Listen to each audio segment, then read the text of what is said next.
Welcome in, Postal Gang. The Bears have made cuts already. A draft pick who never even played for the team.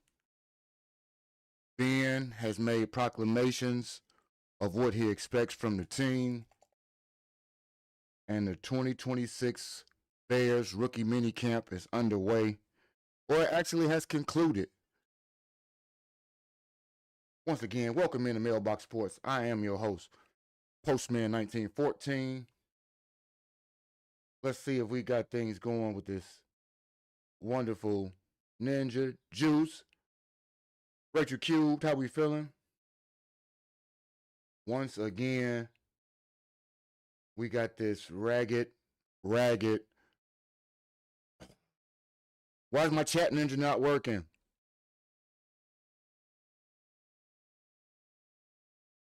And let me know if you can hear me, everybody. Give me those comments if you can hear me.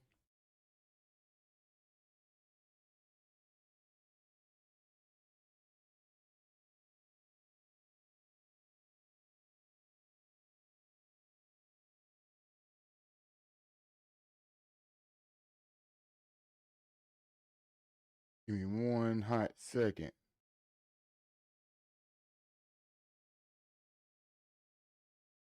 Let me know if you can hear me. Press a 1 in the chat. I hope your trip is going very well, Rachel Cubed. Cousin Walker, how you feeling?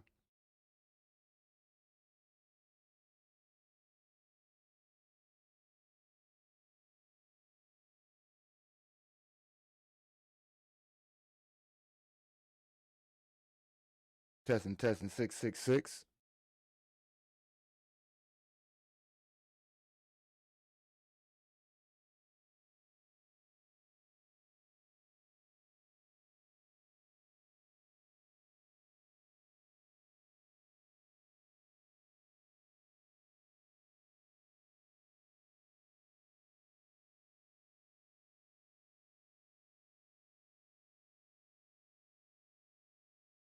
There we go.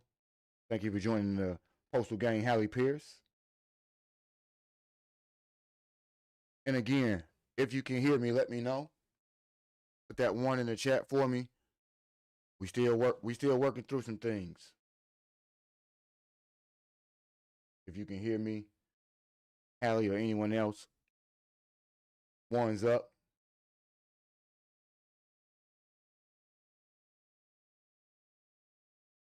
We've been having microphone issues as of late, so I don't want to continue to talk if indeed we're not giving you what you need. So let me know in the chat. If you can hear me, hit that 1 for me. Anyhow, we're going to get back into what I was saying. We have a 5th-round pick last year in Zah Frazier that never touched the light of day when it comes to football for the Chicago Bears, and we'll talk about it this way. We got a few things to sort through. We're going to get to the packages as we speak. So we got a lot to talk about today, and we start with the 2 days of rookie minicamp that took place at Halas Hall.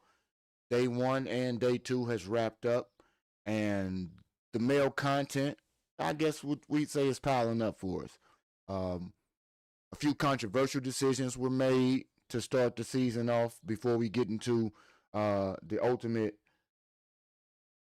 direction of the team or the makeup per se. Rookies were introduced, provided with the opportunity to secure their numbers, jersey numbers, and things of that sort. So that's something that's always nice in terms of being able to watch everybody filter in and file into the draft room, workout rooms, the facilities, be able to get their first opportunities, especially after they sign contracts, to see exactly what it feels like to be a member of a professional football team. Zavion D minus. Oh, well, okay. So I did put that up there, G Honda, and welcome in. I put that up there because that's the way in which they rate the grades for us right now.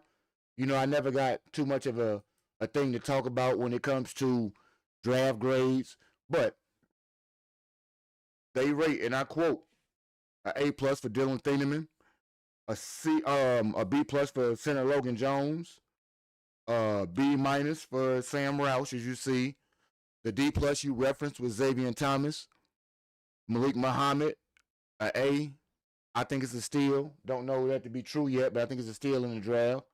Keyshawn Elliott, they give us a C for that one right there. And Jordan Vandenberg is somebody who I like a lot.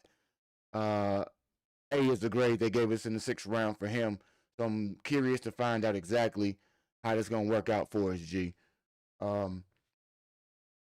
Also, while we are doing so, hit that like button, hit that subscribe button, and I am about to hit this wonderful chat GPT that will allow me to find out exactly why I don't see my super chats or anything from my chat ninja come up, because I want to be able to highlight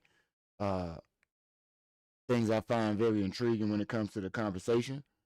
And I definitely want to be able to tap into acknowledging the real when it comes to those people who support the channel. So let's pull that up for me. And I also do believe I get to unveil a couple new things today. Look alive when we talk about it. And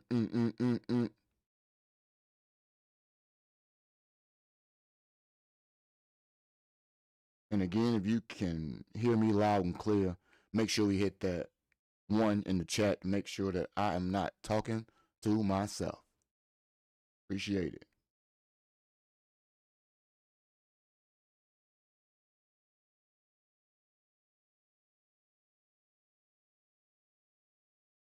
OBS, what happened to the chat ninja?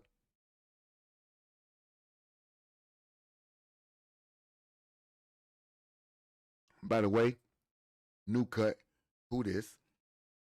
Every now and again, he gets a spiffy, looking pristine mailman. Most times you get the caveman. Thank you, Rachel. Buckle up out there in them streets.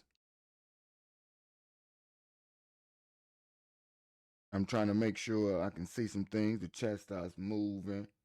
My volume is low. G Honda, that's been something that is perplexing me to the bejesus. Let me know if you can hear me right now. Let me know what you got going on as I try to change it there.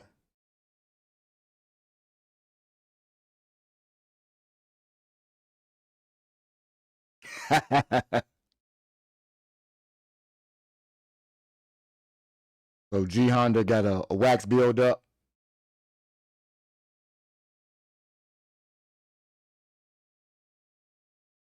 G Honda has a build up in them ears.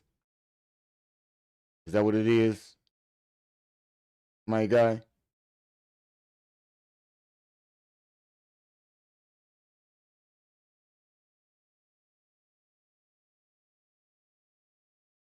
Perfect. All right, we'll go with you. Perfect. We're perfect. Hey, shout out to the Steelmatic Network. Why G Honda finally over there getting back to sports. I see you with the content, man. Now you gotta tap on in and find some things out about the Steel City Discord. Let me see. They, they they'll let you do a whole bunch of things. Oh, you never know. We'll have to figure that out on my next episode of Why Didn't You Get This Right, Young Man? We'll figure it out. Not today, obviously, because I'm stupid. Can't believe um I got up today because the wife and my mother-in-law, the daughters, they all went to the lady brunch. Ain't gonna catch me out in that particular crowd. So it was a little bit what do you call an opportunity to get some things done. But nonetheless, that wasn't one of the things that I got done. Obviously, out here with my chat set up, so yes, I can read and interact, but it will not perform the way it should. But that's something I expect out of a G Honda. And while we in it, let's get us a little bit of mood music, if we will, and back to the situation at hand.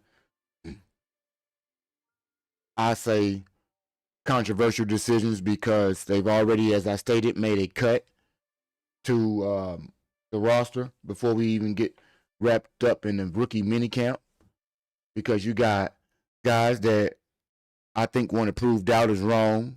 See Zavion Thomas in the grade that a D minus is something that you got me seriously messed up with, and it will not be the opportunity, or I should say, it won't be the impetus for how one's career may turn out. It's giving some people a chip on their shoulder that they've already had, so it gives them more of a reason to want to prove the naysayers wrong. And then I have my coach that continues to say things that some would either say are genius or some people might say it's concerning, contingent upon how you look at it. For me, if we're ready to get into some picture look ahead, because I do got some clips of jersey numbers for one. That is something that you as a rookie get to go ahead and get your hands on the number that you might wear for the remainder of the season. Some of those numbers may change before the regular season starts. It may have been something just assigned for rookie minicamp. And then other times, that may be the number that you're going to hold for the duration of your career as a Bears player. I'm happy for the opportunity that some of those guys get when they get to go right ahead over there and what do you call, get their jersey numbers. Damn, that's what I'm talking about. It's crazy. I need to get my life together. But we're going to get into what I say is not controversial, but a situation that I want to know if in fact the right call was made on, and I'm going to defer to it being that, but I do want to speak on it, and it may be a topic that I've seen in several NFL or football heavy type of conversations as far as the Bears go, and that was waiving Zah Frazier, and Zay was a guy that we drafted last year in the 5th round.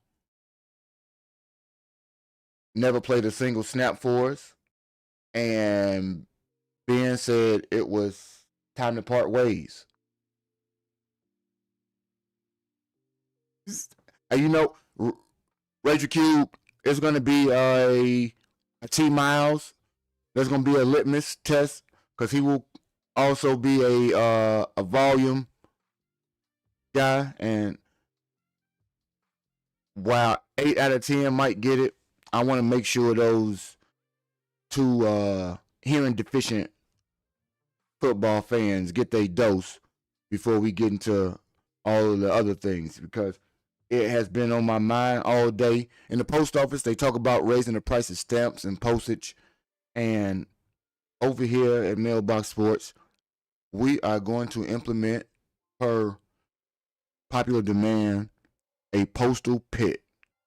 And that postal pit will be our timeout session.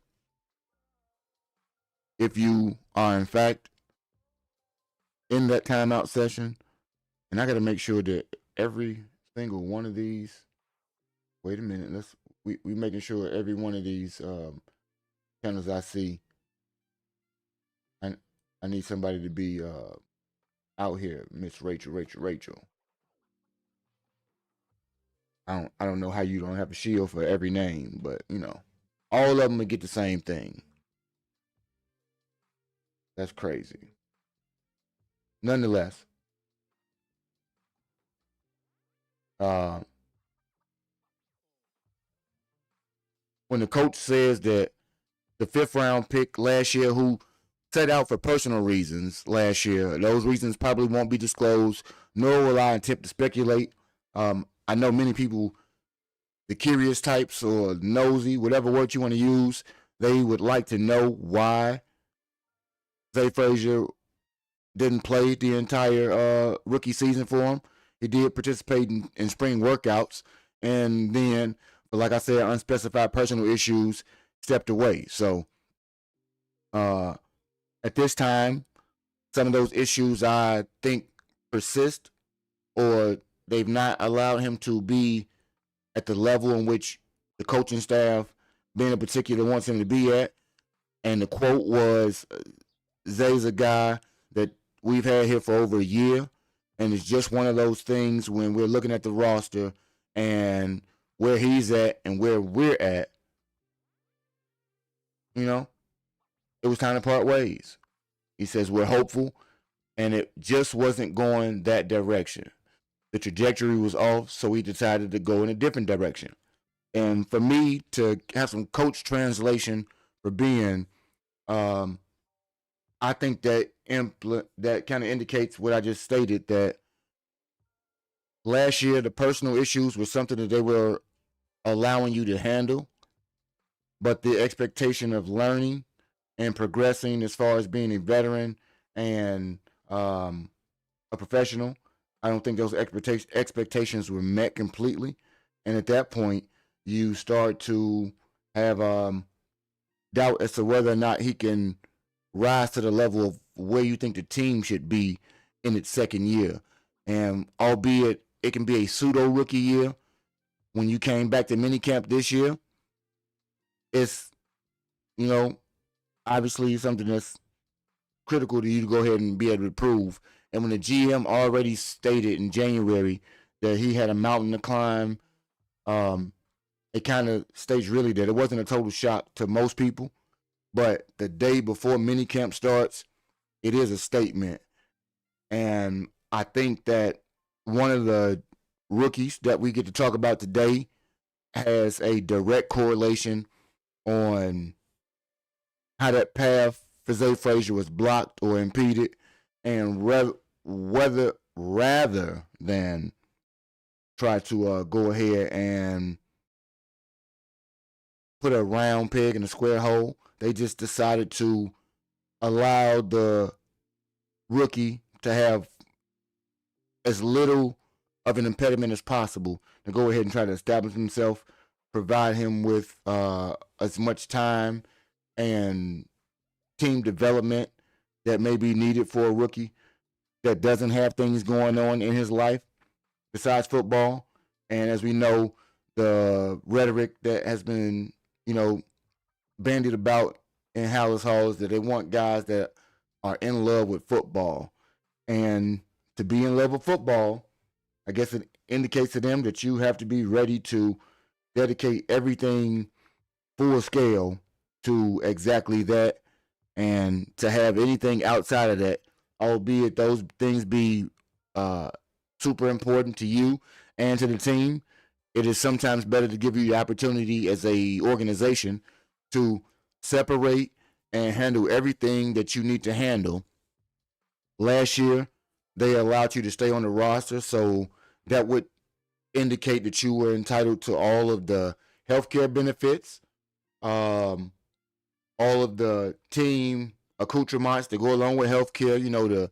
The nurses that need to visit the home, um, so your in-house visitation, all things that will be covered in that regard, whether it be medical, therapeutic, in any particular aspect, all of those things are kind of covered by the team. So you had a year of free access, for lack of a better term, built into your contract. So I would have to hope that he utilized those situations to his advantage, and just like the team would typically do, wish him well in his further endeavors. But as we look at it, we get into the guys that are here and why they deserve the opportunity to be celebrated. We talked about these guys, and so here, just to talk about first look at my rookie. And by my rookie, I say my wonderful rookie, Dillon Thieneman. As we can see, is suited and booted, and he is wearing the safety helmet, the Guardian cap, as they call it. The Guardian cap helps to reduce the opportunity for concussion.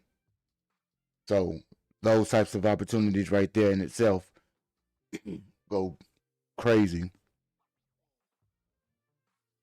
And it always makes me annoyed that we can't get to it. But let's see if we can do it this way. Even though we can't get to what I need, we'll do this right here. Maybe when we get in trouble for it.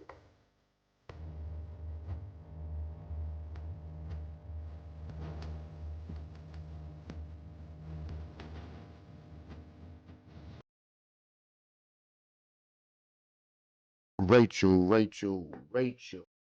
I had to get my headset on to make sure I heard everything that was going on now. Super chat. We got the good question from Mr. Rachel Cube. So, and don't think we won't get to my other segments for the day, because we will. But right now, thank you for the super chat. And this question is from Mr. Triple R. How steep was Logan Jones's learning curve, and can he compete for a starting spot this season? We are at Boston versus Tampa. Oh, so Rays versus Red Sox. That got to be dope. Shout out to Theo. Logan Jones is a seasoned collegiate player. And let's see if we can get to Logan's picture while we talk about Logan. We're going to go through some of these. Here we go. As we get to the Rachel Mr. question. I believe Logan is 24. Typically, when you come into the NFL, your age is around 21, 22, junior, senior year. To have those extra 2 years of seasoning, not to mention Logan went to the school that is the University of Iowa, which has somewhat of a propensity to belt out tight ends and offensive linemen. I think that his learning curve, while steep in the normal mode that he is a rookie, I don't believe that it is as steep where he couldn't actually take on the starting job week one. I think that Ben would want him to see that he totally takes on everything. But as you guys know, Patriot fans, Garrett Bradbury is the de facto starter right now. And while he may not be the long-term option, if in fact Logan proves to continue to impress, which hopefully tomorrow we'll get a better indication of how training camp went. We're going to play an interview today of what Ben, as the coach, expected or what he saw from certain guys on day one. But I do think that his learning curve is very shallow, if you will, as opposed to it being a steep uphill battle for him to be the starter. Now, while I don't necessarily foresee it happening initially, there is a very strong feeling amongst a lot of fans and in the recent trade rumors that indicate that Baltimore and maybe a couple other teams are interested in Garrett Bradbury. That would indicate that those teams, along with the Bears, might actually feel that there's not too much of a gap. A lot of teams wanted Logan Jones to be their starting centers, including the Baltimore Ravens. So to say that the Bears chose him at the rate or at the position that they did in the draft at 57 kind of says that the second round grade was had him as pretty desirable, and thus I would think that if he's not starting week one, I wouldn't see a scenario where he goes past the week 4 situation where we go into possibly seeing him take on that job. And I say week 4 only to be late because I do believe that to have ultimate continuity in the offensive line, the center and the quarterback have to have the utmost familiarity with each other. So if Logan is able to display what I think people have expected of him, there may be a very real potential that Garrett is a trade piece once again before the season starts, and Logan could be actually starting by week 1. So I think that the learning curve is not so much for him based on the extra years that he got in college and his opportunity, or I guess intelligence level as expressed by the coaches, to be able to pick up the playbook and kind of discern the things that they expect from him. So we're going to play a press conference from Ben Johnson to kind of see if I am anywhere on base with my thought process about Logan, and we'll see if we kind of match up, or we will see if in fact I was totally delivering that to the wrong address, and we'll be getting a call from my supervisors. We're going to find out about it. I do appreciate the question. Hope that answers your question, and let me know, because I will not be watching anything other than the Cubs try to dominate the Texas Rangers and win that series today. So I'll be keeping up with them while we are on stream. But I hope that solidifies anything for us. And I don't understand why I don't see the shield next to Rachel's name. It should automatically see a shield. You got Richard Cube. We're gonna like you said, we're gonna hope that that's not a part of the string that I have to address later on.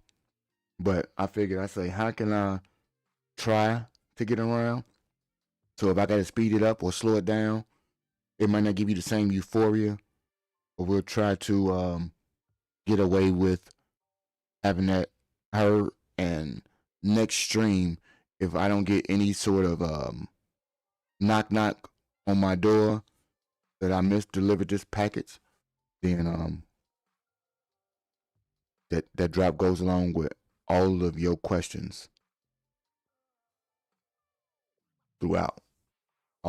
Anytime you got a question, or hell, anytime you step in the room, that's the drop that we can attribute, even though we can't get no pictures to it. Once again, thank you for the super chat. And let me tell y'all something. Yesterday was 61 degrees. Day before was 48-ish with rain. T Miles, what you got going on with? We talking minicamp. We talked Zah Frazier already getting cut. We had a super chat question about Logan Jones. Tell me what parts or what thoughts you might have on them releasing Zah Frazier already. And make sure, as always, we hitting that like button, brother. How you feeling today?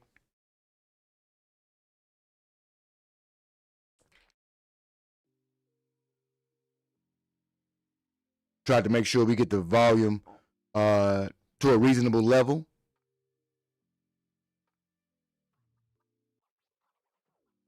But we gonna find out.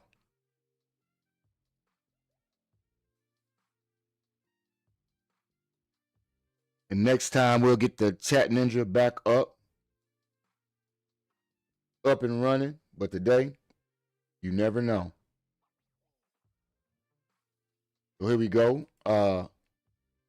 More pictures of the rookies.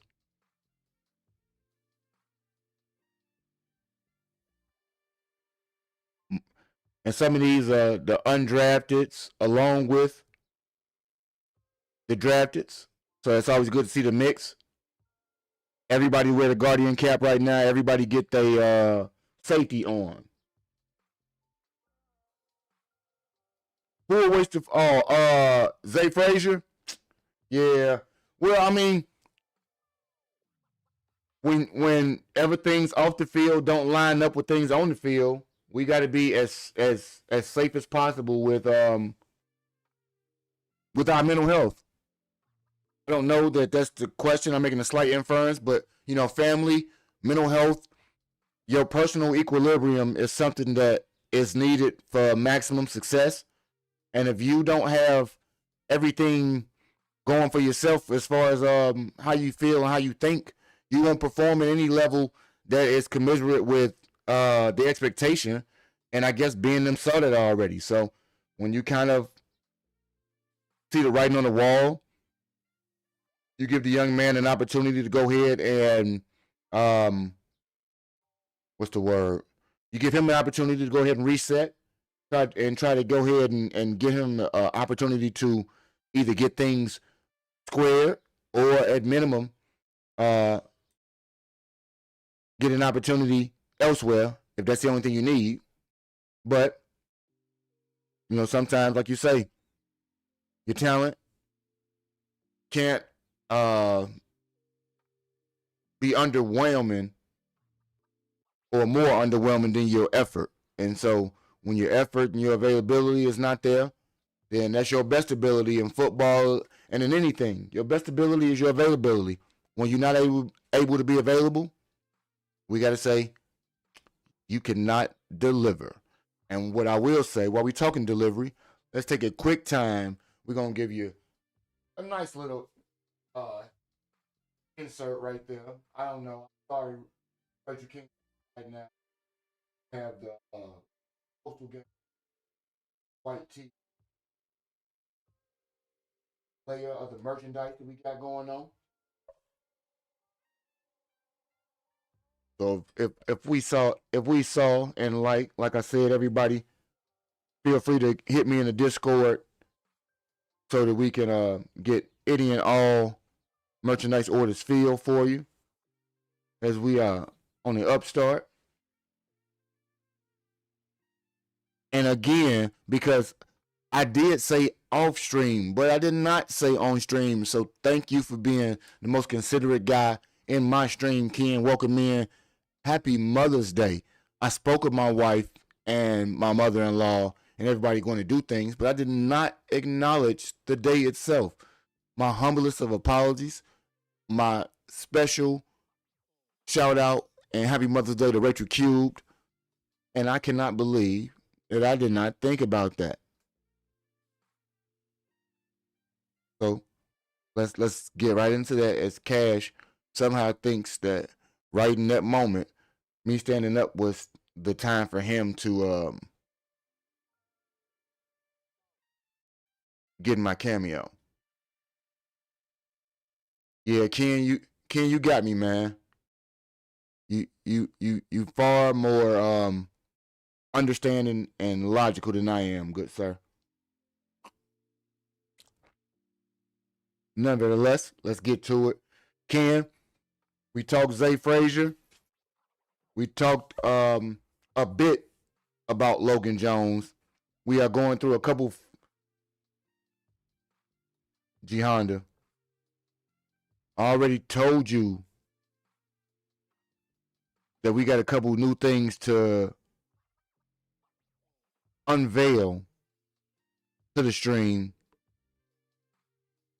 and you are the reason it was invented. You the reason one of them was invented. Rachel is the inspiration for the first. You are the inspiration for the second. And I don't know, that's a good thing, G Honda.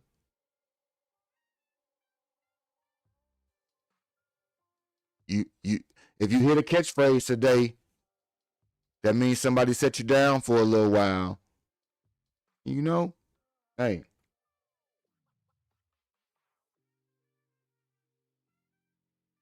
They tell me in sports, you have a team to generate revenue. Well, in sports coverage, the post office is in a deficit out here, and we got to do things to generate revenue as well. And if we got to put your giraffe neck, loose knee, vibranium knee having self in the pit for a little time, for a little bit, we'll do that. We will do that, G Honda.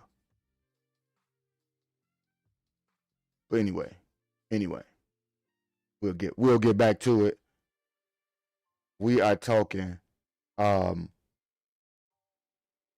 this particular drop or cut or wave of Zah Frazier. And this is where I got to land on it before we wrap up and get into the press conference that Ben had most recently. I got to respect it. You know, I had some high hopes in terms of Zay being able to. You inspired? I ain't mad at you, man. I kind of had a bit of hope that Zay was going to be able to add to that room. Al Harris would get the most out of him.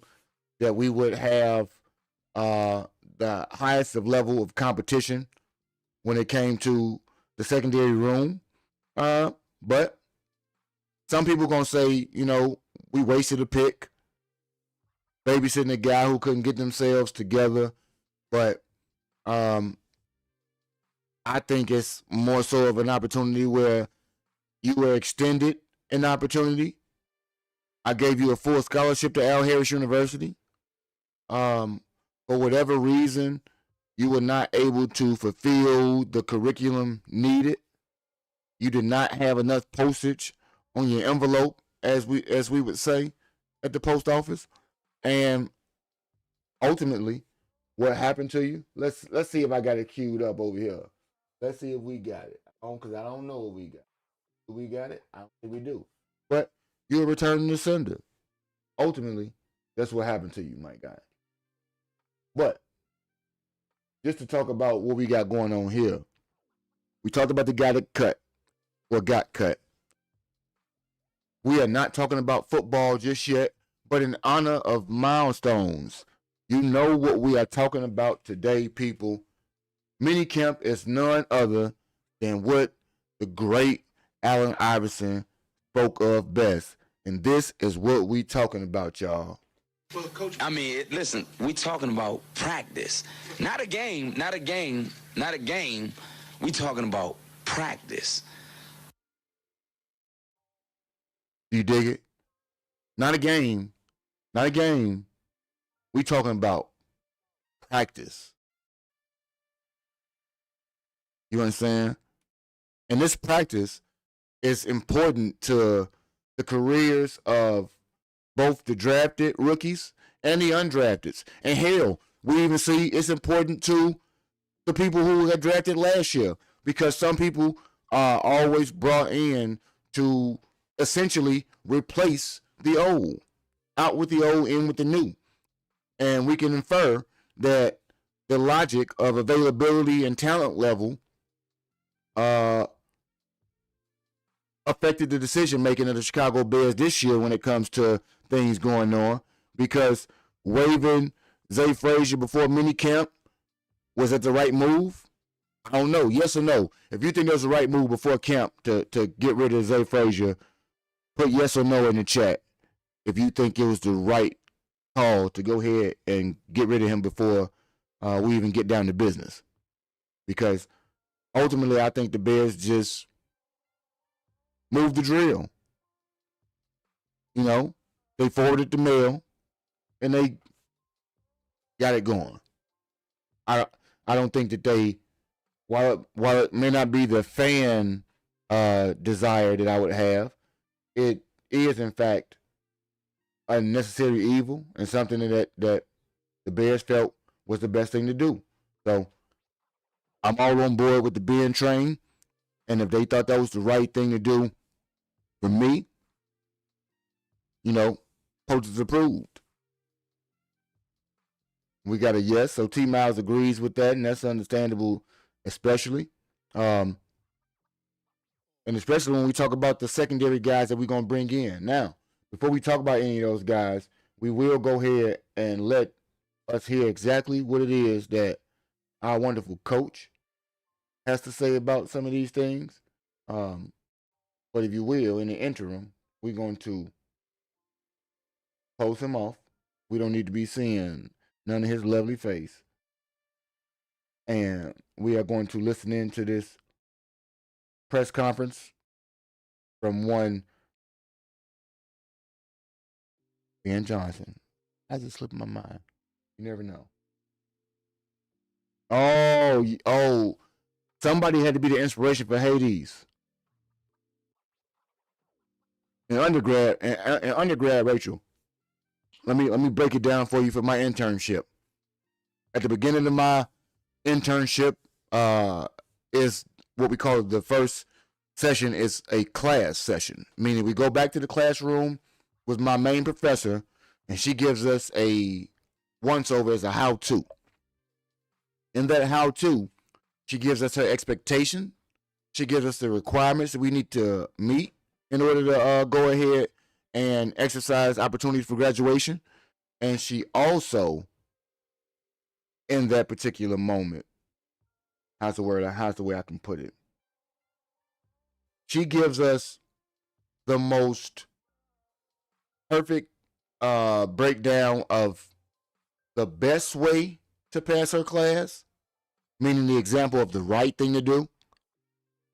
And then she gives us the best way to fail said course, i.e., your internship, because that culminated itself with a portfolio that you put together for those 15 weeks.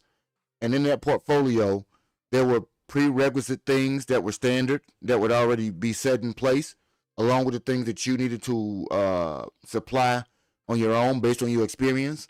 And it was absolutely a wrong way to do it.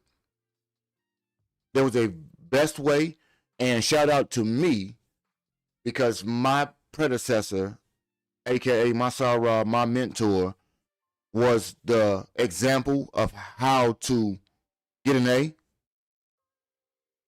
I would say the year was 2011 was when my portfolio, this guy right here, when my portfolio became the example of exactly what to do. I say that to say this, Rachel Cube. G Honda would have been the example of how to fail my coursework curriculum in that practicum. And since I'm the epitome of ESPN, he would be, your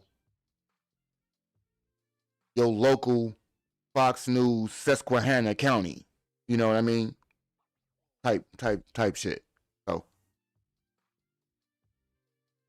he definitely can be the inspiration for knock neededness and negativity.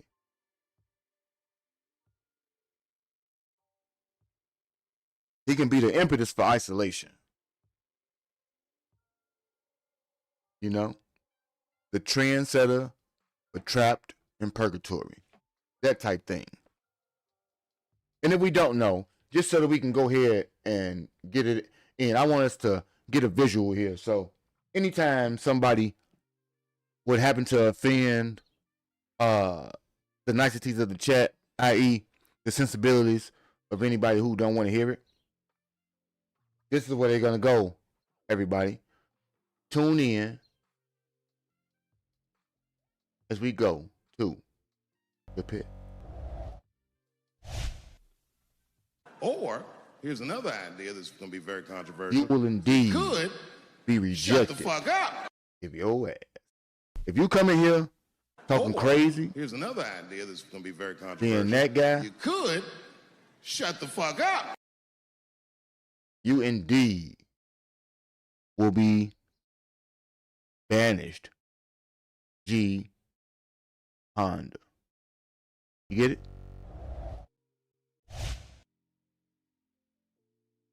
So thank you for not getting your. That's the paradise for you, good sir. That's your paradise. You don't want to be there, do you? I don't think you want to be there. That's your damn paradise. Calm down. Nevertheless, let's go ahead and get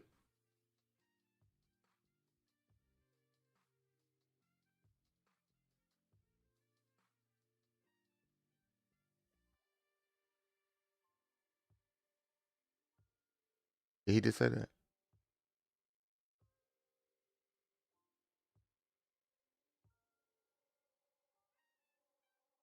Let's go to Ben.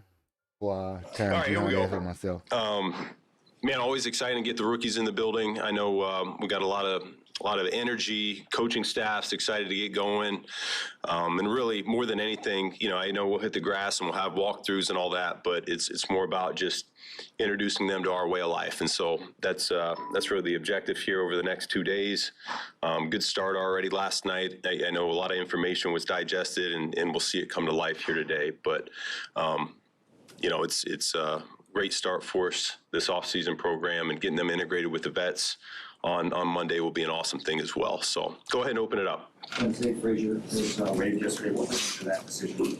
Zay's a guy we've had here for over a year, and you know, it's just one of those things when we're looking at the roster where he's at, where we're at, it was time to part ways. So appreciate everything that he contributed while he was here, and you know, it opens up a roster spot and an opportunity to make this team. It seemed like there was a lot of optimism about getting him on the field this year. What changed? Yeah, we were hopeful, and just wasn't going that direction. The trajectory was off, and so we decided to go a different direction. Scotty Miller's who won a Super Bowl, and I know he's here on a tryout basis, but have you interacted with him at all last day, and what do you know about him? I've talked to him a little bit. He's got a history with Coach Randall L. Randall L. was with him when he was a young buck there in Tampa, and so there is some shared experiences. Looking forward to seeing him run around and compete a little bit. From afar, I've been able to see the speed, the quickness, and certainly very intriguing.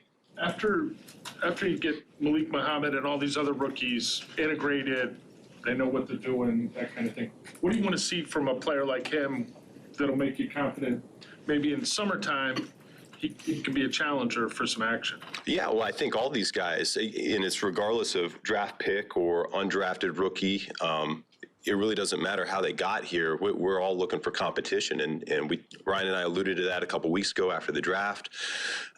Expectation for them is to, once again, learn our way of doing things, how we go about our business in the meeting room, walk through practice field, what that looks like, and as soon as they pick that up, then they'll really be able to compete for what is their niche this year. How can they provide value for this football team? Is it special teams? Is it competing for playing time on offense or defense?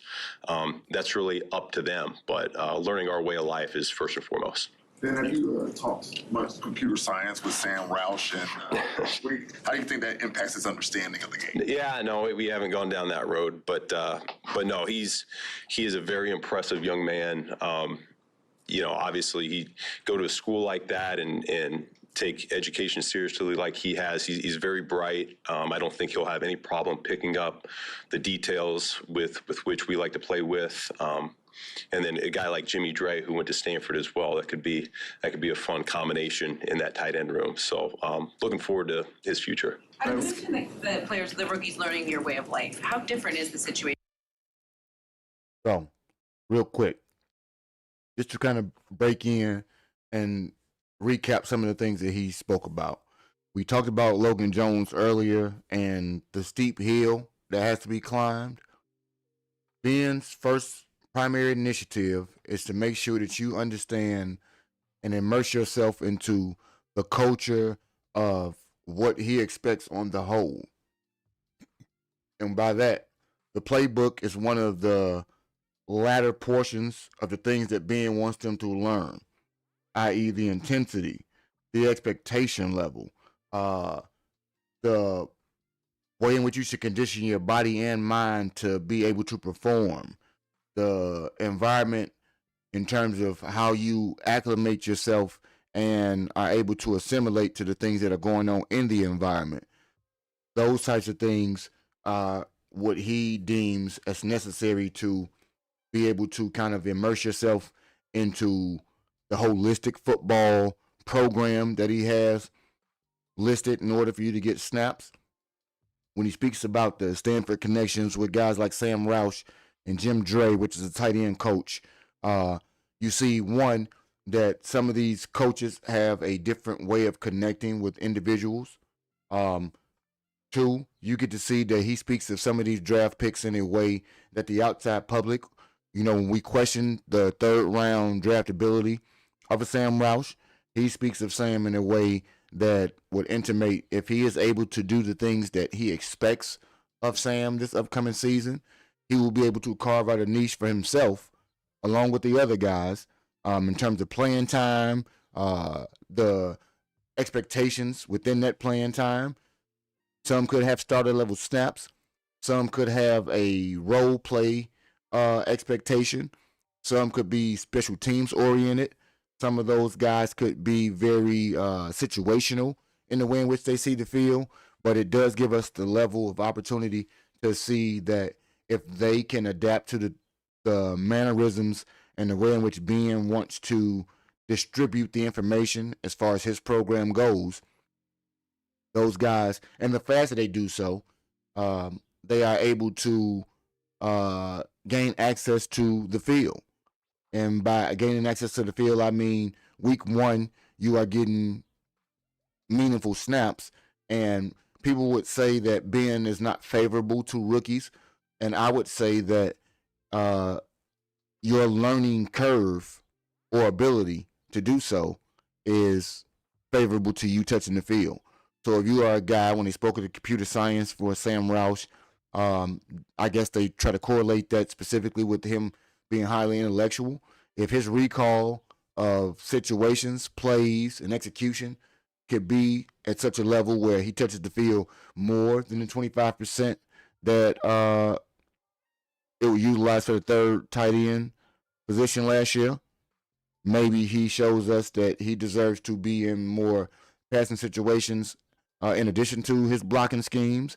Those types of things will be seen throughout the course of the season, along with the no block, no rock mantra that goes into the offense. When you see guys like Tariq Stevenson and Terrell Smith, or any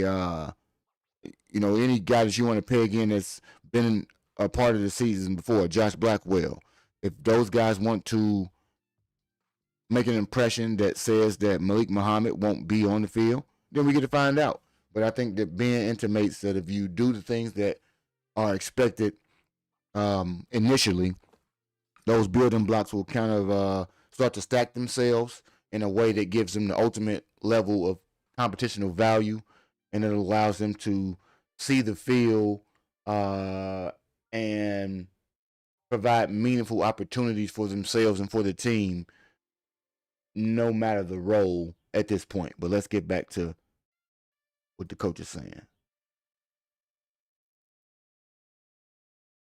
They walk into this year because the standard is set right away. Yeah, well, I mean, it's hard to compare it from last year to this year. We're trying to do the same thing. It really doesn't change a whole lot for us, but for them, each college program is a little bit different. Some are run these days a little bit more like a professional program, and so the transition, I would imagine, will be a lot cleaner. But that's not everybody, and so we're looking to just establish what that looks like for us on a daily basis, what our expectations are, get to know the people, not only in the locker room that they're interacting with every day, but just around the building that are here to provide resources for them to be the best players that they can possibly be.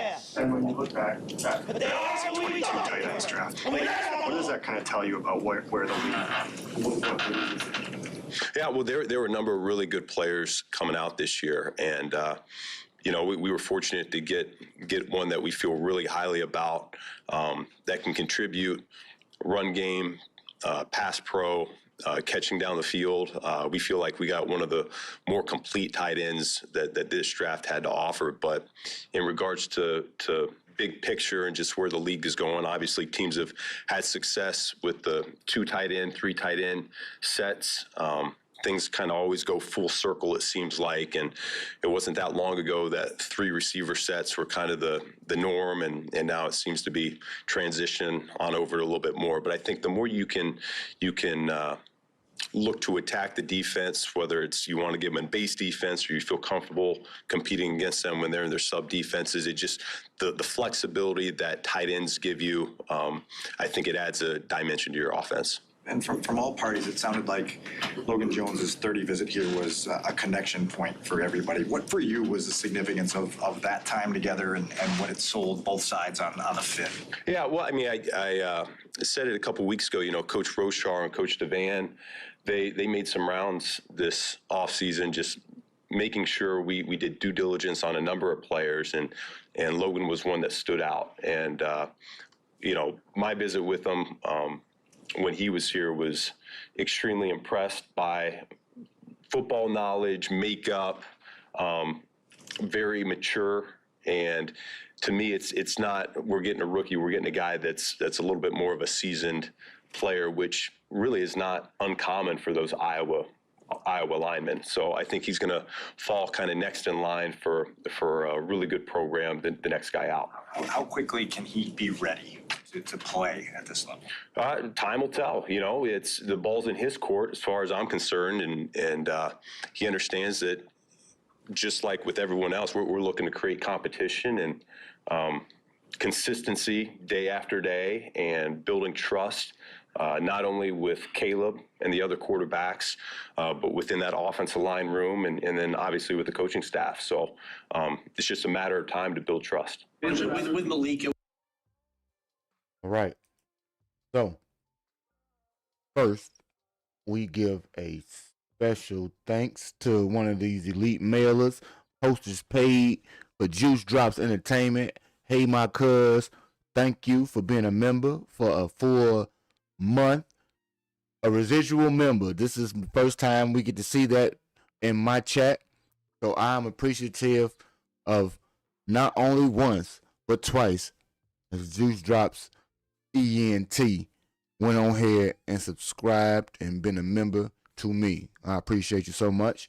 And with that being said, we talk about appreciation. Ben is showing you the appreciation that he has specifically for the flexibility that the tight end position offers. Because again, he's speaking about Sam Roush again. And the way in which he thinks about Sam is in a blocking capacity, a formation capacity, a matchup situation, and his catching abilities as well. So it's not just a throwaway draft pick that some people may want to believe, but I think he has a very high hope that this year the usage level of the third tight end will result in so much more opportunities for slip out type of routes, or a nice bump with a slant, anything that will be a very quick out route type of thing after he's already been a chipper or anybody else like that for the blocking scheme. I believe he'll have more of an opportunity than Smythe to go ahead and catch the ball and make a play with it. I do have a video out, and it does give a bit of a highlight to his pass catching ability and the opportunity he has with the ball in his hands. So he's not just a blocking guy, not just a one-off for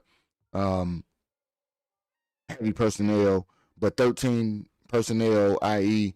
the heavy tight end, is being featured a lot more. The Bears did it fairly heavily themselves towards the end of the year. And Ben also spoke about Hayden Large, the undrafted tight end from Iowa. As we spoke about it earlier, tackles and tight ends seem to come from the University of Iowa. Hayden Large from Iowa had an opportunity to sign anywhere, but he chose to sign here. And I do believe that he, too, will have an opportunity at some time this year to be a part of those heavier lineups where maybe he does not contribute in a capacity that's 25%, but he may have bouts where he is on the active roster, contingent upon how things go offensively. But it is a name to keep look for. But when we talk about what Mr. Rachel Cube, I should say, and the question that was had about Logan Jones and the coaching curve, or the learning curve, I should say,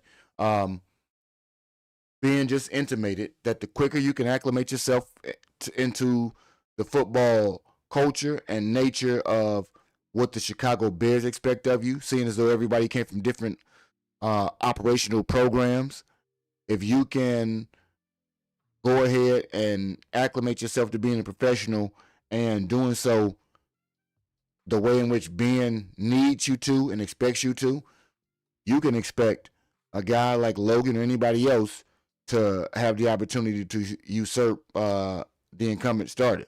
Now, I say that because while he gave you coach speak about it, it was only a question posed when we speak of Logan Jones. Nobody else that we drafted besides Dillon Thieneman and Malik Muhammad, I believe, have been approached with the question of actually starting. So you think about 3 picks in 6 rounds that could be starting of our potential 7.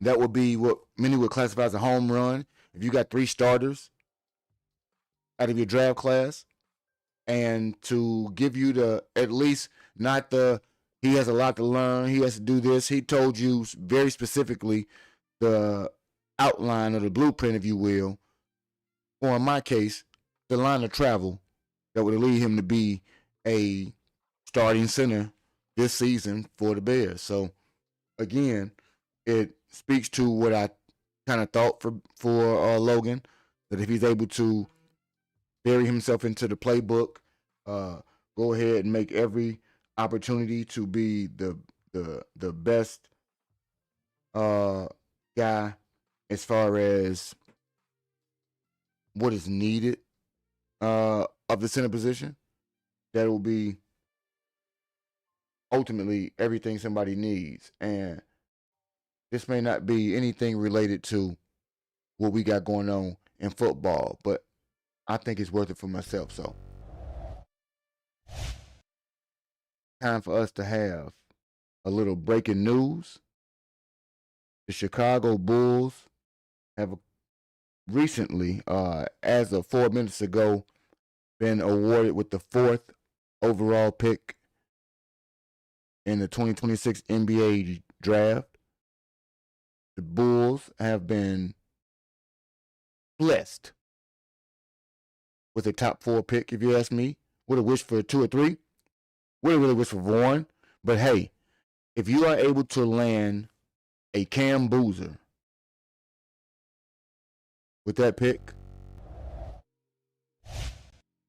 I think that it is a sensational day for the Bulls to get themselves back in good favor with me, as I am on a Bull cot. But it is news that I think people could use when they talk about the Bulls. So let's see if they can land Darius Acuff, even though I wouldn't prefer a guard. Cam Boozer of sort, you know. Let's see what the other draft pick is from the Blazers. And, you know, I'll keep you afloat of things like that because my Cubs are more worthy of coverage and they will get some video prominence as well. But back to football. Juice drops. Thank you for the membership.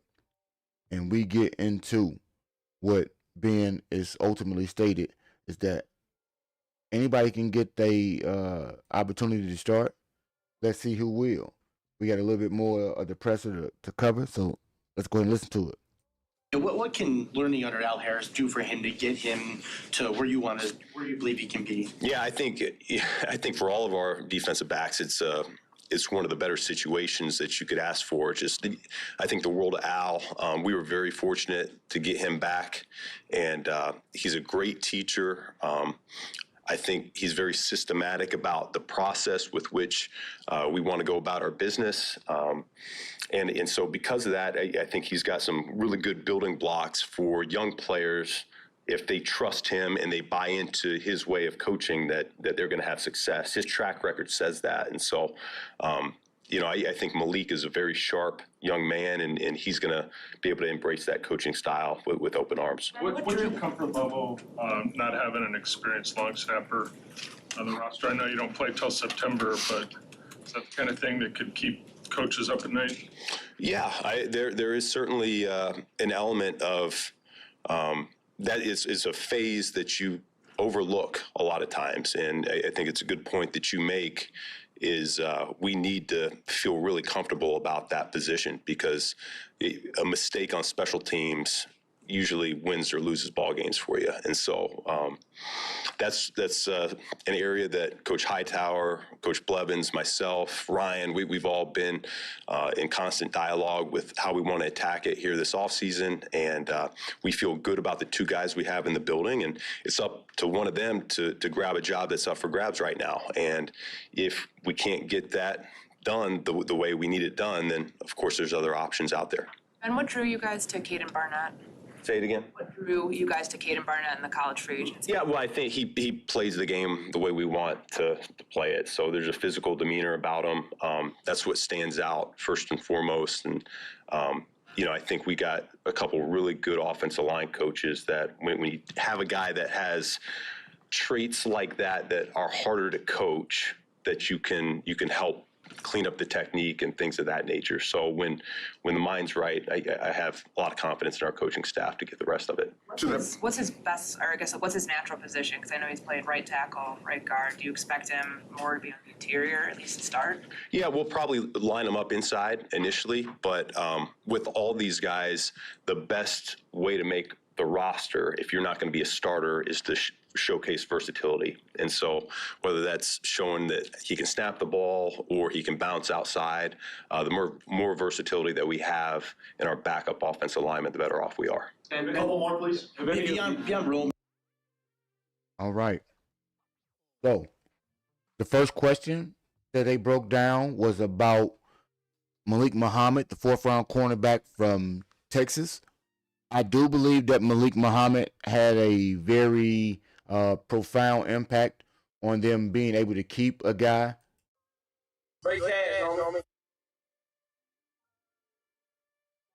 To keep a guy out here like a Malik Muhammad versus a Zah Frazier. Zay was released, in my estimation, because you were not up to where you needed to be at that point. And I believe that Malik has demonstrated or can demonstrate the ability for performance level that Zay, albeit a 1-round difference in their draft picks, I think their draft stock is totally different. I think that some would consider Malik Muhammad a steal, whereas there are others who will not see Zah Frazier in the same light in the 5th round, where even there has been talk about Austin Booker being a steal in the 5th round. Based on not being able to play or ever provide the opportunity for us, that never gave us the chance to see any potential in Zay. So I do think that the tape, the stock, the pedigree, and where they think they got him as far as a player goes, I think that was very much pivotal factor in being able to release a guy like Zah Frazier by picking up a Malik Muhammad. But they intimated Al Harris University, and I spoke about Al Harris because I think Al Harris is the best defensive back coach in the league. Where he goes, you walk on water in terms of performance, and that has been proven out with a guy like Nashawn Wright, with a guy like a Kevin Byard being resurgent last year, and so on and so forth. You saw so much positive and good come from the defensive back room that you can't help but think anybody that is associated or has the opportunity to learn or be introduced to a room coached by Al Harris, CJGJ for details, goes ahead and has a second act or a very promising beginning to their NFL career as long as they are able to stay under his tutelage.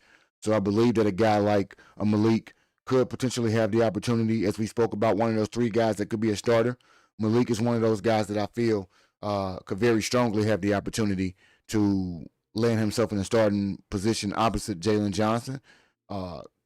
Coaching, reception, drive, ability to immerse himself in the playbook and to perform on the practice field will be things that will give him the opportunity essentially to really nail that down.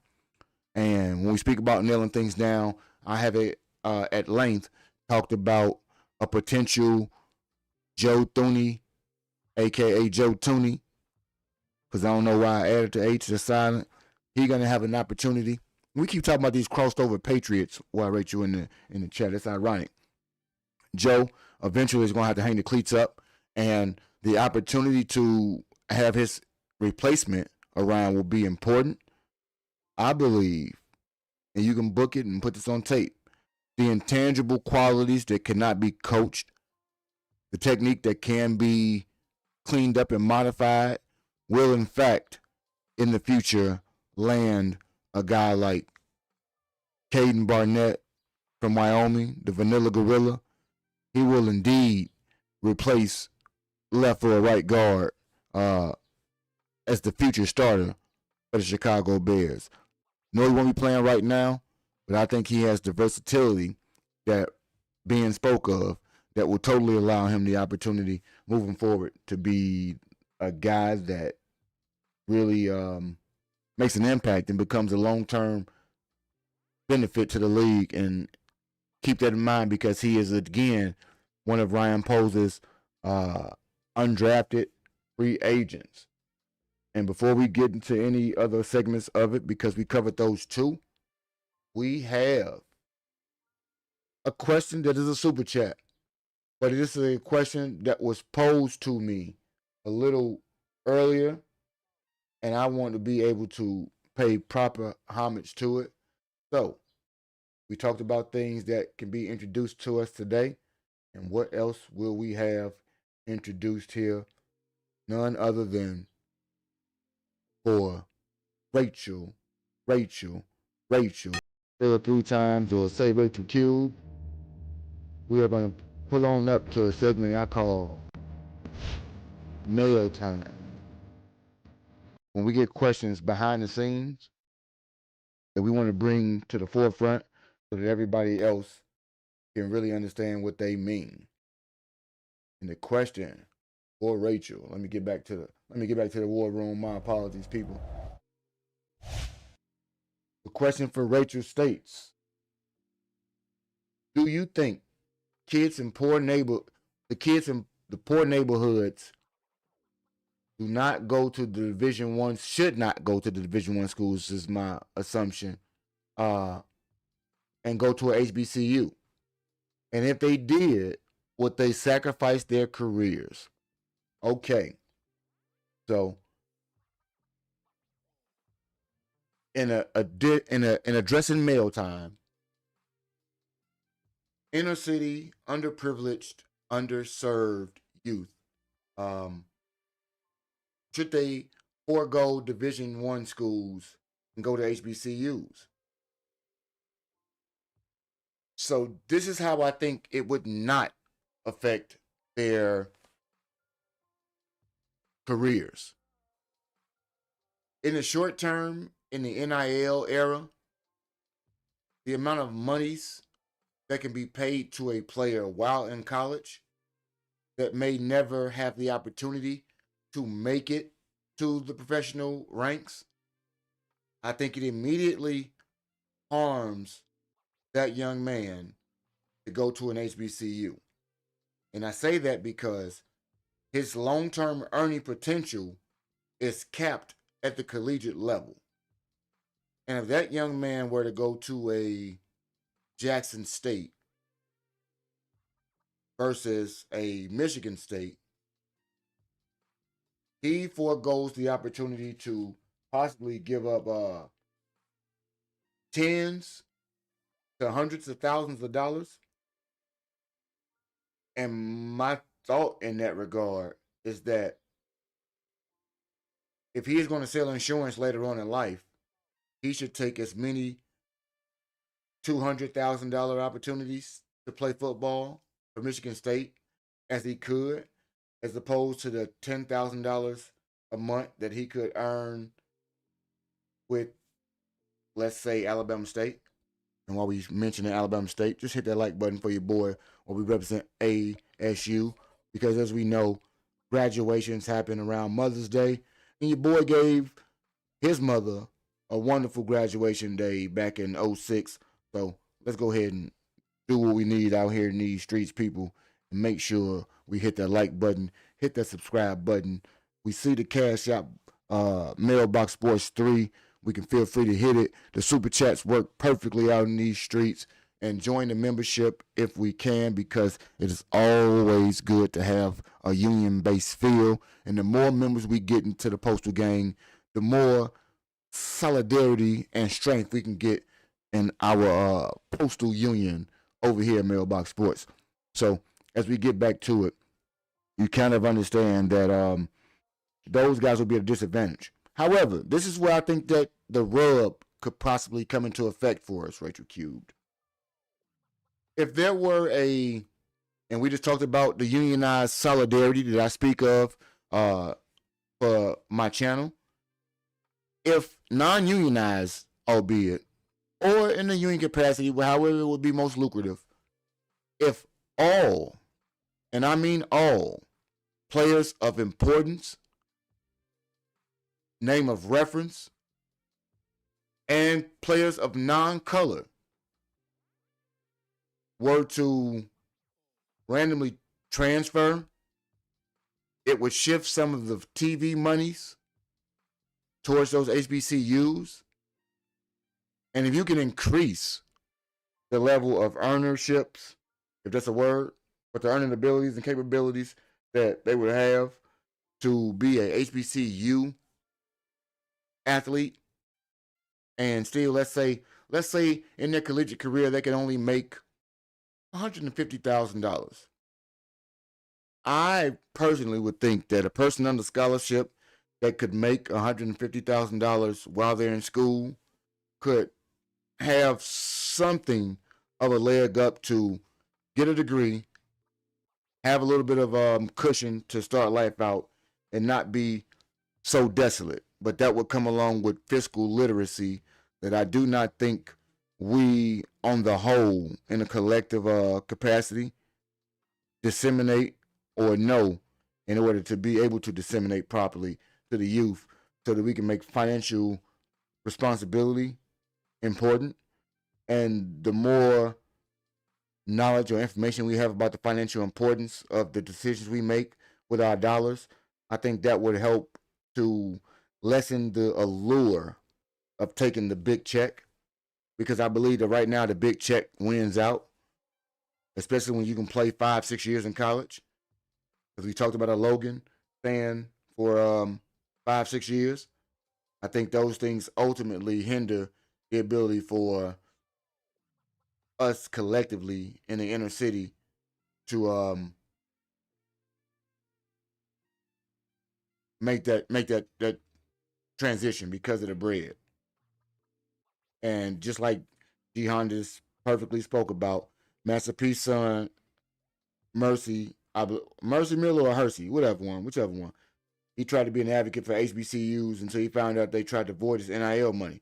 Some of those places simply don't have the money to pay these guys like that. Not to mention that name itself wasn't notable enough to get people to want to transfer in the mass.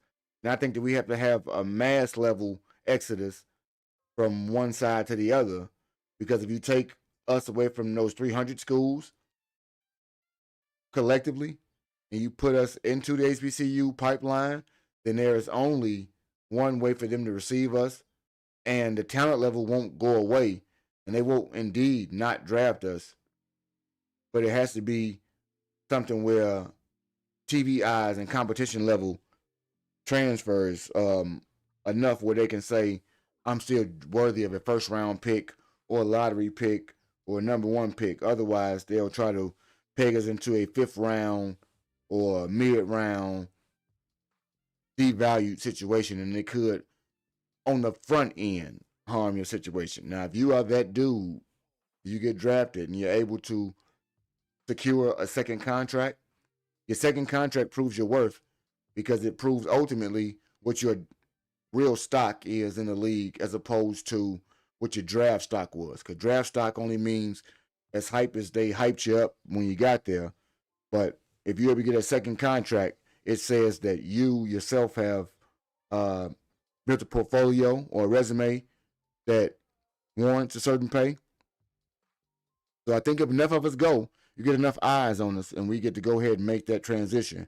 But if it's not enough booster money that will come into the pipelines for HBCUs, I think it's a disservice to those guys to do so initially. But I do wish that there was an opportunity for us to be able to divest a portion of those earnings as a group to make us great, for lack of a better term. And we move to the last portion of Ben's press conference so that we can kind of get a bit more of an opportunity to think about these guys in their mini camps. And Luther, do you like when you have the wide receiver group, or are you curious to see what you have at that position? Yeah, well, I mean, we've only been on the grass for a week now. Routes on air, and I've been really encouraged with what I've seen so far. I think when you look at it, it's a group that really complements each other. We've got a good mix of long speed, quickness, guys that might be better suited inside the numbers, a few guys that are going to be able to thrive outside of the numbers. So I like the mix and the makeup. We're always looking to add competition, and my experience has been you can't have enough of those guys. Particularly over the course of training camp, guys are going to get dinged up, and so you need to have a stable of those guys to be able to ensure you get enough reps for the quarterbacks and everyone else. So I think depth is going to be one of the things we're on the lookout for here over the course of the spring in training camp. But I do feel good about how that room really complements each other right now. Ben, what attracted you to Coleman Bennett and some of the things that he might be able to do? Yeah, no, I think Coach Studesville did a great job identifying a player that he's a darn good football player and instinctive. He has a knack about him that he just is. We like to use this term, trim the fat, and you can kind of see that when he runs the football. He stays tight to his blockers, and when you do that, it's more glancing blows. So it's a skill that translates to this level, and so we're really hopeful that we'll be able to see that here this weekend and over the course of the spring. Along those lines, did anyone's conditioning stand out to you so far coming back this year? Anybody looking different? From our vets, I can't say off the top of my head. Some of these young guys that going into the second year, Colston's made a big jump, Luther's made a big jump, as you would expect, and those guys were around for most of the offseason as well. You could go by the weight room and see them in there getting some work in February, March, and April. So I think that has something to do with that. But no, I think our group for 1 week in terms of the field work, I'm really pleased with what it looks like. These guys are dialed in. They're very focused. And like we talked about a couple weeks ago, the whole coaching staff is going back to the basics, and those guys are really embracing that mindset. Safety is one of those positions where if you're wrong, everybody in the stadium sees it. What do you appreciate about his consistency that you've seen on tape and how that can translate to this level? Yeah, well, he's very versatile, so he can play down, he can play the post. Oregon played him as more the Tampa middle read player quite a bit, which showcased his playmaking ability. He has a nose for the football. But to your point, I think the thing that you see is when the ball's in the air, he's got fantastic acceleration to get to that catch point. And then when he gets there, he arrives with some violent intentions. And so that to me is what stands out the most about him. And the Iowa tight end, Catilin Large, kind of an interesting pass story. Couldn't put up front numbers, but honorable mention obviously was loved there. What stood out for you guys to bring him in? Yeah, he was one of the guys we identified well before the draft that he's a player that we really liked. And, a quick story about him, we guys do a great job trying to recruit some of these guys we think might fall through the cracks and go undrafted. And, I actually called him before the draft and let him know that we had a vision for him. And when you take a tight end in the third round, you're kind of like, oh, shoot, well, that might take us away from Hayden coming here. And yet he didn't bat an eye. This is where he wanted to be. And to me, that speaks volumes about how he's wired. And it has something to do with how he came to, walk on at Iowa and earning playing time and going through it the long, hard road. I really appreciate that. And I think we got a good one there.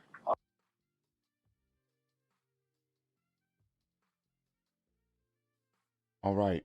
Now, to break down what Ben recently spoke about right there. First, tight end will be a critical component to what's going on. And he spoke personally to Hayden Large, as I spoke about earlier, an undrafted guy, to be able to express to him that they had a vision for him.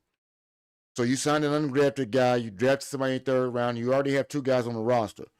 Those 4 tight ends that each have a individual role or a vision that the coach has set for them, we get to find out exactly what those roles are moving forward when we talk about how much space do you have for tight ends? Because the instant fan mind would say 4 tight ends can't play. Well, we got one of the best ones in the league at Coastal Loveland. Your coach loves to run the ball and make opportunities for running, and that was evidenced by the question about Coleman Bennett. Coleman Bennett is an undrafted free agent from Kennesaw State, and the Kennesaw State running back has vision, power, and speed, things that Ben and the new running back coach Eric Stutesville identified as things they liked about him. And so when they identified their preference in player, while he wasn't drafted, they identified where they can get him. And it's like, most people talk about where you draft a player when it's simply a game of chess, and it's like a sale. If you're on an auction and you're doing a bid, sometimes you bid a value that is lower than you think the product is actually worth, and you are hopeful that no one else sees the value in that product that you do. So when we talk about undrafted guys being able to compete, and I think that he spoke about this guy specifically, so be on the lookout for him to stay in close quarters of the team, whether it be practice squad or eventually being the guy that could potentially be the Swift upgrade, replacement, so on and so forth.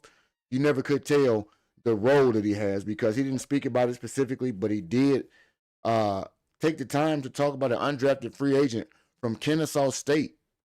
You understand what I'm saying? This is not a team that, or a school, I should say, that churns out football players at the pro level. So to speak about Coleman Bennett was something that I didn't foresee, but it was something that bears watching as we move further down the line. The Hayden Large comparison was something that looms large when he talks about the roles that he has for the tight end and things like that. Yeah, I'm anxious to see about the other wide receivers that we have added to the room, because I will, at the conclusion of this little synopsis, have a brief breakdown of every individual player that, well, not everyone, but a large majority of the guys that were invited to camp. Some of the clip notes or the cliff notes are the breakdowns of what people saw as we wind down the stream. The wife and crew will be approaching us very soon. That will give me the opportunity to go ahead and get outside with them for Mother's Day. My deal was the evening shift. So let's get into the safety room that he thinks will be very interesting. And he talked about Dillon Thieneman. Dillon Thieneman, first round pick. Some would give us does Dillon Thieneman have the opportunity to start? I think there's no mystery or guesswork to that, unless for some unforeseen reason bad luck befalls a guy like that, because Herb Howard observed that he was first in line in every single drill. He communicated properly. He was where he was supposed to be.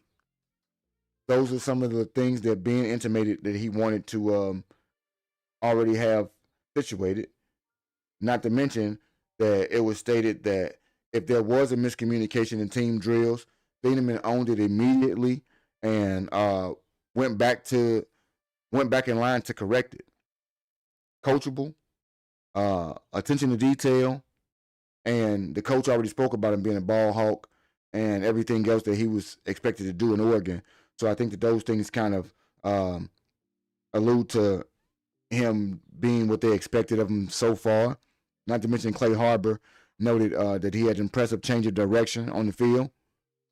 And the bigger picture is that they allowed Kevin Byard and Jaquan Brisker to walk this offseason. One of them walked to Pittsburgh to beat knock-knee G Honda there. And so those 17 interceptions that are gone, I believe that Dillon contributes to replacing some of them.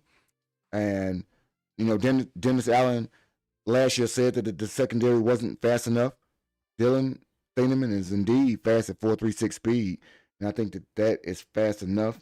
And thus, he is a safe bet to be the replacement there. But, you know, I'll let you in the chat go ahead and weigh in.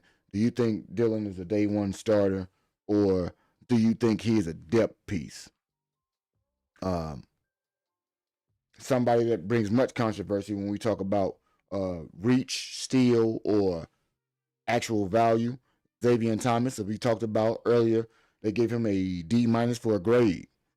And this is a conversation I think that most would like to have, honestly, because the Bears took him in the third round, and the analytics community kind of lost their mind in terms of draft value and so on and so forth. Because, you know, they had him as a 7th round pick. And if they had him at a 7th round pick, that's a 4-round difference. If you want to crown them, then crown their ass. But they are where who we got thought they were. And we let them So off. who was right? You know what I mean when we talk about that? If you want to crown them, then crown their ass.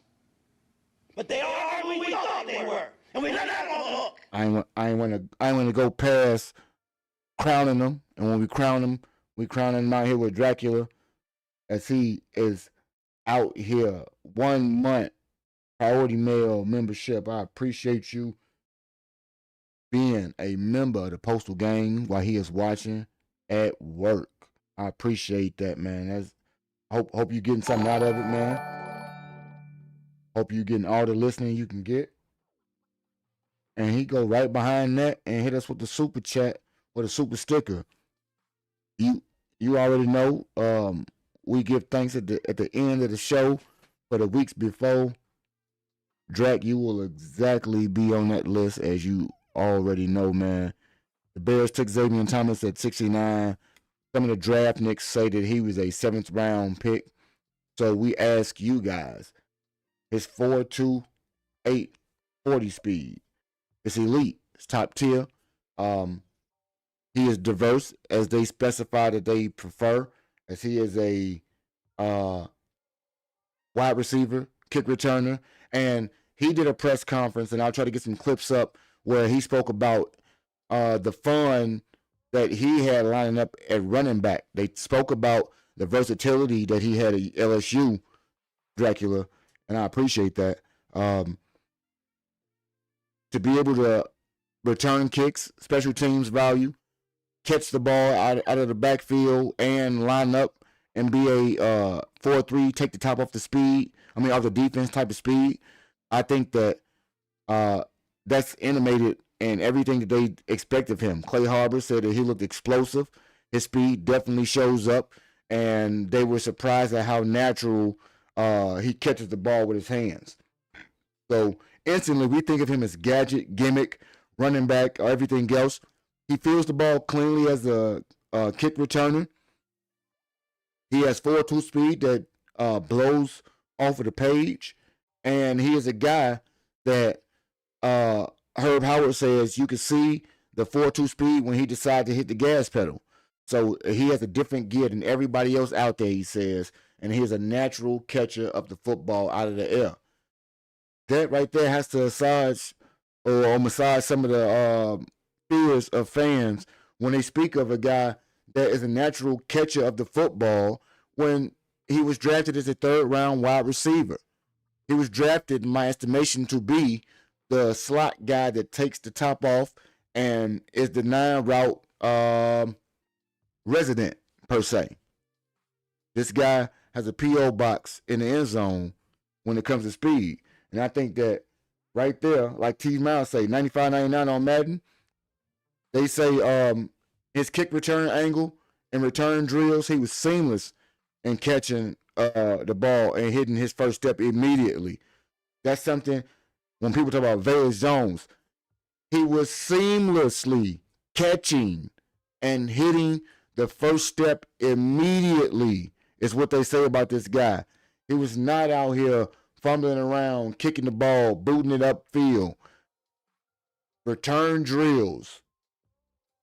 Seamless at catching the ball and hitting his first step immediately, man. Immediately. That right there, tell me he about to deliver just like this. Straight cash, homie. That's what he delivering to y'all. He's straight cash, if you ask me. That in itself, his speed is uncoachable. His hands is there. Not like Caden. And let me see what else they got for him.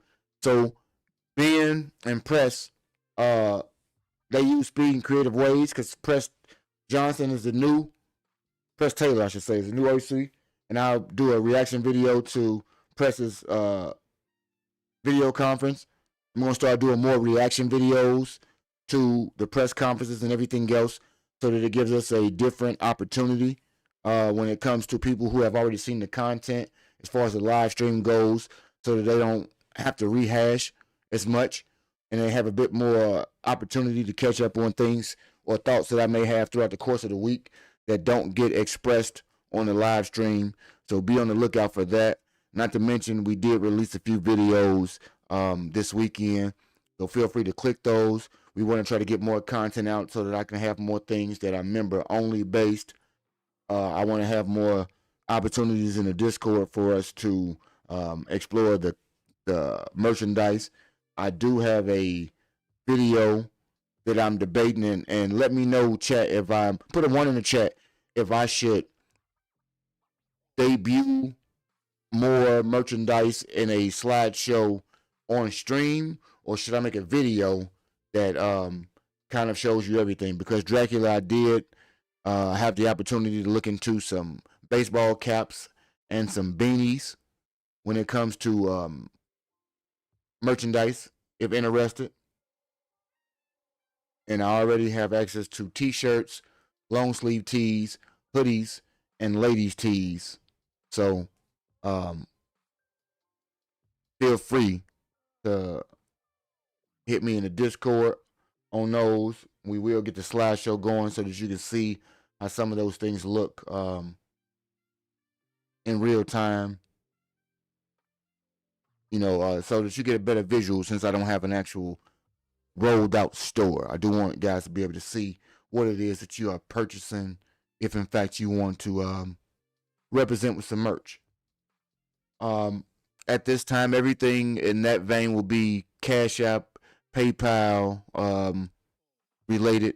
If in fact we need to set up a different opportunity for that, we will definitely do so. But feel free to message me individually in the Discord if you want. If you want to message me in the group chat, feel free, and I will initiate the individual chat so that we can talk business in a very professional and discretionary aspect. So feel free.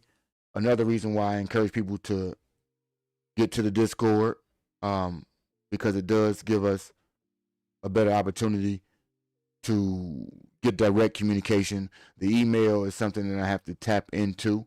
The Discord is something that gives me notification that it's around. So feel free as we talk about those things. And I think that when we talk about Zavion Thomas, PFF grades be damned. They can throw all of the draft grades out of the window.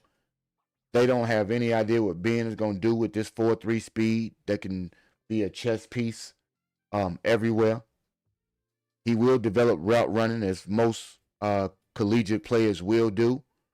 But I think that he will prove that he is more than a burner from day one. He is a burner, and we won't ignore that. But, I mean, I think that the Bears in the future will look very genius-like or very smart when we get to display the way in which Zavion Thomas will be debuted or utilized when it comes to the Bears. So, in the chat, I want to know, drop a steal if you think Zavion was a steal, just as a prediction, or if you think Zavion was a reach. Let me see what you think. And matter of fact, we're going to do it this way. I like to set up a poll so that everybody can go ahead and get their poll on. Get your poll on out here, people. I recently went to vote for my local primaries. Cash. No.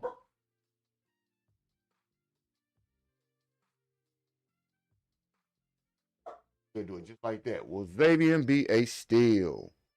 Start the poll. The poll is up. Make your selections as we talk about the man who I think was the deciding factor in us letting go of Zah Frazier. My apologies.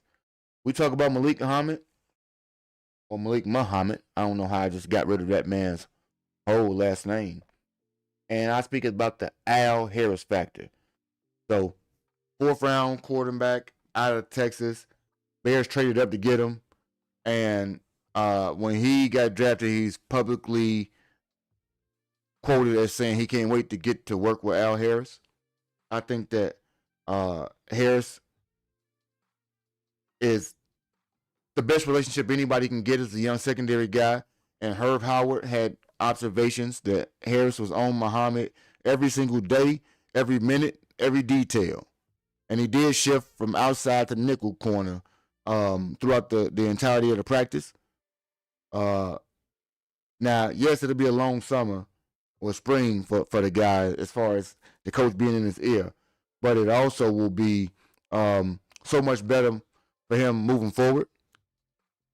I think Clay Harbor said that he had nice reps where his quickness shows up and he looks sticky in coverage. If you're able to attach yourself to the hip of the receiver, not allow him to create separation and run his routes effectively, I think that gives you an opportunity holistically to do everything that is needed to ascertain quality playing time will quite possibly be a starter. And it also says that, you know, the reality, you got Jalen Johnson, Kyler Gordon, Tariq Stevenson, and Terrell Smith returning, and they fighting for spots.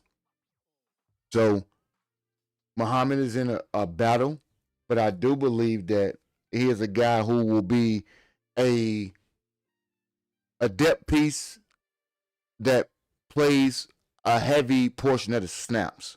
So while I don't predict him to be a starter per se instantly, I do think that he will split starting playing time. I appreciate you, Ken, as usual, man. Thank you for pulling up, hanging out, bro. I think that he'll be able to kind of platoon with a Terrell Smith, be able to be in heavy dime packages, and be a guy that Al Harris is over all day long because they traded up for the guy. So I think they won't just allow him to sit on the bench, but it will be something that they look into heavily. And I think that, like, seriously, we talked about Sam Roush and what they think for him. Ultimately, while they had him ranked at 104, we got him at 69. And so we want to find out whether or not that was a reach or a steal, and we will indeed find that out. But I think that it was a high risk, high reward type of approach where you have to respect the vision of these guys. I have to be able to understand how Ben himself wants to trim the fat, as he so eloquently put. And I have to be able to understand totally where the stock is heavily laid into the foundation of being what we are going to be. Because ultimately we're going to find out is Ben a genius for drafting his system, or did we take too much of a gamble for a playoff caliber team? I obviously want people who are not here, in addition to the guys that are, to drop their thoughts about whether or not this was a calculated risk that will pay off, or whether or not Ben and Ryan and everyone attached to the draft process took the necessary precautions, used the necessary resources, and did the necessary homework to acquire the best undrafted free agents, the best camp invites like a Josh Kreutz, the best of everything, so that guys that we talk about when we speak on, and I do want to get back to Cash Quiet, the whole opportunity for these guys to have, what do you call, numbers, jerseys, and everything like that. I want them to totally be able to be happy about their draft choices. And we're gonna give you a little snippet of the numbers while we wait, just to show you. We got Muhammad wearing 24 right now. We got Thieneman with the number 31. We have a Elliott Kayshawn, to be exact, wearing 49. 54 is a controversial number that people will have conversation about, which is Brian Urlacher's former number. Zavion Thomas is wearing a number that I'm partial to, with the number 81. Shout out to 81, baby. Sam Roush will wear the number 87. My apologies for the graphic. And James Vandenberg is going to give another number that's going to pay dividend to me. The number 96 is indeed exactly that. So I think that those numbers in themselves will help us to, get a measure for whether or not some of these guys will earn the numbers, the personalities, and the opportunity to continue to wear that number. I think that Ben has done very well to make quick deliveries for us out here in these postal streets. Scotty Miller is a guy they signed as a vet piece, just to go along with some of those other things that we talk about when we talk about off-season or minicamp storylines. Miller Moss, the former Bear backup to Caleb, and I say Bear because they both fell at USC, so the Bears now. Will he have an opportunity to go ahead and develop himself as a practice squad quarterback or more? Could a trade come about that would thrust him into a role that is higher than already? Could Josh Kreutz, son of Olin Kreutz, make more of an opportunity out of this camp trial And could he be a guy that has a full circle moment for the Bears when it comes to following in his papa's footsteps and having a family business feel? Because I think we've given a full breakdown in ways as far as the package delivered, known as minicamp. We still have a lot of questions to be answered about it, obviously, because we know very little in 2 days as to what we can ascertain about these guys. But I can say that every single storyline that comes out of Halas will be tracked. We will put a tracking number on it so that you guys can keep up with all of the latest coverage, headlines, storylines, opinions, and any recent happenings, like the Bears having a stream intercepted a bit by the Bulls getting the 4th pick this year. Let's see what else goes along with that as we get into OTAs, because we will cover those, training camp, and every single delivery that comes out of Halas Hall. Basically, you can bet that we at Mailbox Sports, and we meaning me and my host of co-host that will back me up on delivery, we're going to try to do everything that is possible to get those tidbits of information, give those opinions on the things that are nationally known as far as the media outlet goes, get to you in the Discord and the membership rooms, the opportunities to be tapped into all things Mailbox Sports. If you have rocked with me throughout the course of this live stream and made it to the end, make sure you hit that live button. And I should say like, what the hell is going on with my words, but don't even worry about that. Hit that subscribe button. Join the membership if you will. I appreciate everybody who has contributed to the stream financially today with super chats, with questions, with super stickers, and memberships. And before we get out of here, we will always try to bring up a special thanks to those people who have contributed in the most recent stream to this one. So shout out to Rachel Cubed as per usual, giving me her weekly appearance on this list.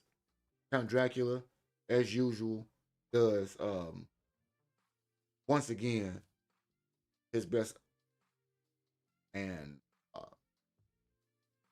brightest type of opportunity to drop those super chats, stickers, memberships, and support to the chat. And shout out to Next Level Sports for becoming a member of the stream. Last live stream. Go ahead, if I got anybody who likes football everywhere, to hit that subscribe button for what do you call Next Level Sports. And she asked, did Logan Jones have an opportunity to Mr. Rachel Cubed asked whether or not Logan Jones was going to have the opportunity to start, whether his learning curve was going to be too steep to overcome that. Ben Johnson spoke to that opportunity being presented to him along with the other rookies. I spoke to me thinking that his learning curve is a bit more shallow than some of the other rookies when it comes to acquiring a starting spot, just because I do believe that his learning curve at Iowa and his time spent gave him more of a leg up on the competition when it comes to trying to unseat Garrett Bradbury. If you did miss that question earlier, we talked about whether or not HBCU, underprivileged athletes, i.e. the black community, would be better served to take their talents to HBCUs, and if it would suffice to hurt us in the long term in terms of our professional sports careers. Hit the replay and pull up that section right there if you want to get that answer, as we always try to give a very thought out and poignant type. Zavion definitely won't be worse than Velas at all. Salute again to everybody in the chat for pulling up. Few miles. Everybody, I got a video coming out this week. And in said video, Postal Gang, you guys have been rocking with me. So some of you specifically, but everybody gets a nice bit of a surprise in this video. That video will be dropping no later than Tuesday for you boys. So go ahead and make sure we tap into that one as well. Hit those shorts. Tell me what things you think I can do to make the streams, the videos, and the Discord better. But until next time, and until next delivery, I am your host, Postman 1914. Sunday Mailbox Mother's Day edition of Mailbox Sports. Again, happy Mother's Day to all the mothers that like sports and the ones that don't. I love y'all too. Don't worry about it. Special shout out to my wife. Happy Mother's Day. We about to get it. Bear down. Bear fans. And we gone.